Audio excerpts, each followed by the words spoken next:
እኔ በህይወት ያለሁ ሬሳ ነኝ።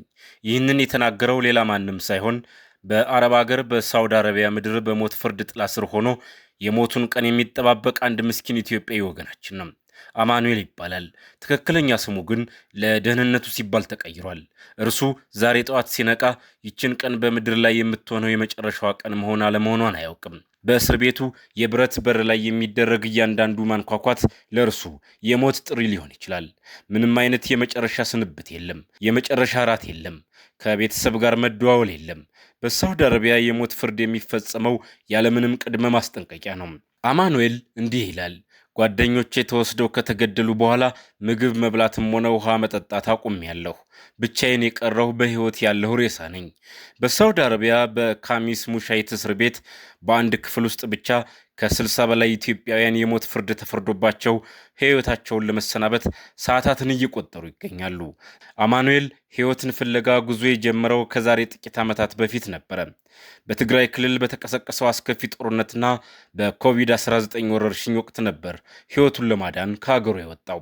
ለሁለት ዓመታት ያህል በየመን በረሃዎች ላይ በከባድ ስቃይ ውስጥ ተንከራተተ። በመጨረሻም የሳውዲን ድንበር ተሻገረ። እዚያም ለአንድ የሳውዲ ዜጋ እረኛ ሆኖ ለ3 ወራት ሰርቷል። አገሩን ጥሎ የወጣው ቤተሰቦቹን ለመርዳት እንጂ ወንጀል ለመስራት አልነበረም። አሰሪው ስራው ሲያልቅ ሌላ ስራ ቀረበለት። ዕቃዎችን ከአንድ ቦታ ወደ ሌላ ቦታ በመኪና ማጓጓዝ። አማኑኤል እንዲህ ይላል። የሥራ ዕድሉን ያቀረቡልኝ ሰዎች ሳውዲዎች ነበሩ።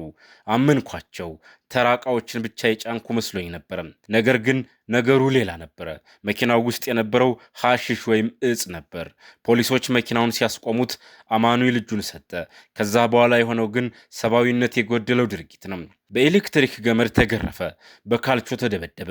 የማይረዳውና በአረበኛ የተጻፈ ወረቀት ፊት ለፊት ቀረበለት። ፈጽም ያለው ብለህ ፈርም ተባለ። ምንም አይነት ጠበቃ አልመጣለትም። ከኢትዮጵያ ኤምባሲ የደረሰለት ሰውም አልነበርም። 3 ጊዜ ፍርድ ቤት ቀረበ። በመጨረሻው ፍርድ ቤት ብቻ ነው አስተርጓሚ የተሰጠው። እርሱም ዳኛው የሞት ፍርዱን ሲያነብለት ለመተርጎም ብቻ ይግባኝ የለም ተባለ። የሞት ፍርድ ብቻ። አማኑኤል ኦርቶዶክስ ክርስቲያን ነው። ነገር ግን በእስር ቤቱ ውስጥ መስቀል ማሰር አይቻልም። አንድ ቀን መስቀል ስላሰረ ብቻ የደረሰበትን ግፍ እንዲህ ይገልጻል። እጆቼን ወደ ኋላ ስረው ክፉኛ ደበደቡኝ። ከዚያም ለ3 ሰዓታት ያህል በሚያቃጥል ፀሐይ ስር ጣሉኝ። አሁን እምነቱን በነፃነት መለማመድ አይችልም። ይህ ስቃይ ሊሰሙት ከሚችሉት በላይ የሆነባቸው 4 የክፍሉ ታሳሪዎች ራሳቸውን ለማጥፋት ሞክረው ነበረ። ነገር ግን ሌሎች ታሳሪዎች ደርሰው አተረፏቸው። በጣም የሚያሳዝነው ግን የሳውዲ መንግስት ባለፈው ሳምንት ብቻ 5 የክፍል ጓደኞቹን ወስዶ ረሽኗቸዋል። አማኑኤል ያንን አስከፊ ምሽት እንዲህ ሲል ያስታውሳል። በመጀመሪያ 2 ስም ጠሩ። በመቀጠል 5 ስም ጨመሩ። ከዚያም መጀመሪያ የተጠሩት 2 ተመለሱ። የቀሩት 5ቱ ግን ጨርሰው አልተመለሱም። ከዚያ በኋላ የጥበቃ ሰራተኛው አልፎ ሲሄድ አንገቱ ላይ ጣቱን በማሳየት መገደላቸውን በምልክት ነገራቸው። አማኑኤልና ጓደኞቹ ናቸው ለሟች ቤተሰቦች በድብቅ ደውለው የልጆቻቸውን መሞት ያረዱት። ነገር ግን አማኑኤል እስካሁን ድረስ በሀገር ቤት ላሉት እናትና አባቱ የሞት ፍርድ እንደተፈረደበት አልነገራቸውም። ለምን ይመስላችኋል? ይህንን መርዶ መስማታቸው ራሱ ይገድላቸዋል። ለወላጆች አልነገርኳቸውም። የምጠይቃቸው አንድ ነገር ብቻ ነው። እርሱም ጸልዩልኝ ይላል አማኑኤል። ወገኖቼ እስኪ ያስቡት። የእናትና የአባት ልብ ይህንን ቢሰማ ምን ሊሆን ይችላል? ይህ የአማኑኤል ታሪክ የብቸኛ ሰው ታሪክ አይደለም። በየዓመቱ ከ100 ሺህ በላይ ኢትዮጵያውያን በጅቡቲና በየመን አቋርጠው ወደ ሳውዲ አረቢያ ይሰደዳሉ። ይህ በዓለም ላይ ካሉት እጅግ አደገኛው የስደት መስመሮች አንዱ ነው። ብዙዎቹ በየመን በኩል ሲያልፉ በታጣቂዎች ተጠልፈው ታጋቾች ይሆናሉ።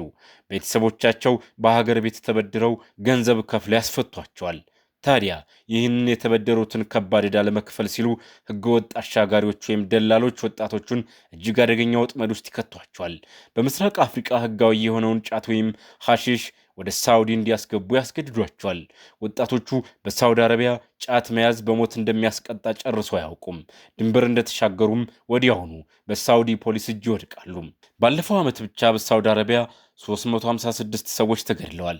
ከነዚህ ውስጥ 240 የሚሆኑት በእጽ ወንጀል የተከሰሱ ሲሆን አብዛኞቹ የውጭ አገር ዜጎች ናቸው። በዚህ ዓመት ደግሞ በእጽ ወንጀል ከተገደሉት 71 የውጭ ዜጎች መካከል ከፍተኛውን ቁጥር የያዙት ኢትዮጵያውያን ናቸው ተብሏል። የሰብአዊ መብት ተሟጋች ድርጅቶች እንደሚሉት እነዚህ ፍርደኞች ሙሉ በሙሉ ፍትሐዊነት የጎደላቸው ናቸው። ተከሳሾቹ ቋንቋ አይረዱም፣ ጠበቃ የላቸውም። በስቃይ የተገኘ የግዳጅ ቃል ላይ እንዲፈርሙ ይደረጋሉ። ለመሆኑ የኢትዮጵያ መንግስት ምን እያደረገ ነው? ባለፈው ወር የኢትዮጵያ ዲፕሎማቶች እስር ቤቱን ጎብኝተው ጉዳያቸውን እንደሚያዩ ቃል ገብተውላቸው ነበረ። ነገር ግን የኢትዮጵያ መንግስት በይፋ የሳውዲን መንግስት በዚህ ጉዳይ ላይ አልተሟገተም ወይም አልጠየቀም። የውጭ ጉዳይ ሚኒስትር ጉዳዩ ጥንቃቄ የሚሻ በመሆኑ አስተያየት አንሰጥም ብሏል። ምንም እንኳ በሺዎች የሚቆጠሩ ዜጎች በምህረት መፈታታቸውን ቢገልጹም በእነዚህ የሞት ፍርድ የተፈረደባቸው ወጣቶች ላይ ግን ግልጽ የሆነ ምላሽ የለም። የሰብአዊ መብት ተሟጋቾች የሚሉት ግን አንድ ነገር ነው። የኢትዮጵያ መንግስት ከሳውዲ ጋር ቀጥተኛ ድርድር ካላደረገና ጠንካራ ዲፕሎማሲያዊ ጫና ካላሳደረ በእስር ቤቱ የሚገኙት ወጣቶች በሙሉ በቅርቡ አንገታቸው በሰይፍ ይቀላል። ስደት አገርን ከማጣት አልፎ ህይወትን እስከ ማጣት እያደረሰ ነው። እናንተስ በዚህ ጉዳይ ላይ ምን ትላላችሁ? አስተያየታችሁን ኮሜንት ላይ አስፍሩልኝ። ቻናላችንን ሰብስክራይብ በማድረግ ቤተሰብ ይሁኑ። ይህንን መረጃ ሲኤንኤን በእንግሊዝኛ ቋንቋው ድረገጹ ላይ አስፍሮታል። ወደ አማርኛ ቀይረን አቀረብንላችሁ።